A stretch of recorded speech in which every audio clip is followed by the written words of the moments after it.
I used to think winning the lottery was the ultimate dream. And honestly, for a while, it was. But what I didn't realize then was that sometimes winning isn't a blessing. It's a curse. It started about 4 years ago. I was living in a small town in the Midwest, just working a normal 9-to-5 job at a hardware store. Money was always tight, but I was making it work.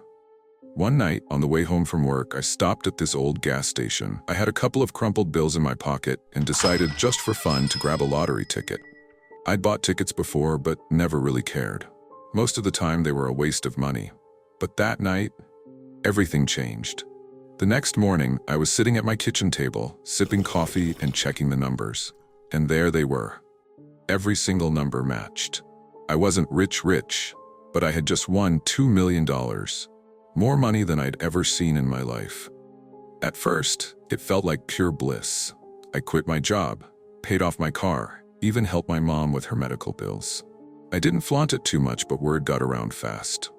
In a small town, secrets don't last long, and that's when things started to change. At first, it was subtle.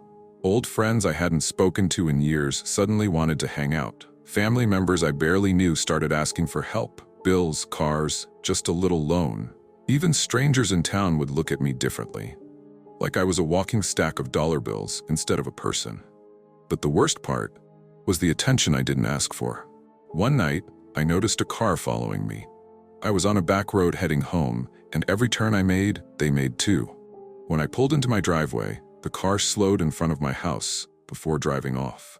A few nights later, it happened again. Headlights in my rearview mirror, sticking too close. I thought maybe I was just being paranoid, until someone started leaving notes at my door. One said, "Enjoy it while it lasts." Another, "We know what you have." That's when the fear really set in. I called the police. They filed a report, but without proof, they couldn't do much. They told me to be careful, change my routines. But I could see it in their eyes. They thought I was overreacting. Then things escalated. One night I came home to find my back door slightly open. Nothing was taken, but my belongings had been moved. Someone had been inside. I didn't sleep that night. I sat in my living room with a baseball bat, just waiting. A week later, I was driving back from the store when a black SUV pulled up behind me. Too close, too steady. I turned. They turned. Every move I made, they matched. My chest was pounding, hands slick on the wheel. That's when I knew I wasn't paranoid anymore. Someone really was after me, and I just couldn't believe someone was really willing to harm me over money I didn't even have. Now this became life or death. I had no other option. I floored it onto the freeway, merged into traffic, waited until the SUV was right behind me. When 2 cars boxed me in, I spotted a gap just wide enough. I swerved hard, shot through, and at the last second, took the next exit. The SUV blew past, barely missing the turn. And just like that, I was gone. That was the night I knew my life would never be normal again. Every knock at the door made me jump. Every car creeping by made my stomach twist. I wasn't safe. Not in that house, not in that town, maybe not anywhere. Within weeks, I sold my house, packed what little I could carry, and disappeared.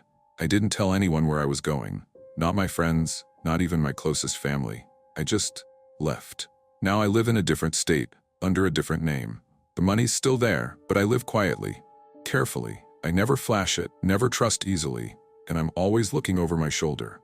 Sometimes I think about those 2 men in the SUV, the notes, the open door, and I wonder, if I had stayed one more night, would I even be alive to tell this story? Most people dream about winning the lottery, but I'm here to tell you, sometimes winning isn't winning at all. Because money doesn't just change your life, it changes the people around you. And sometimes it turns you into prey.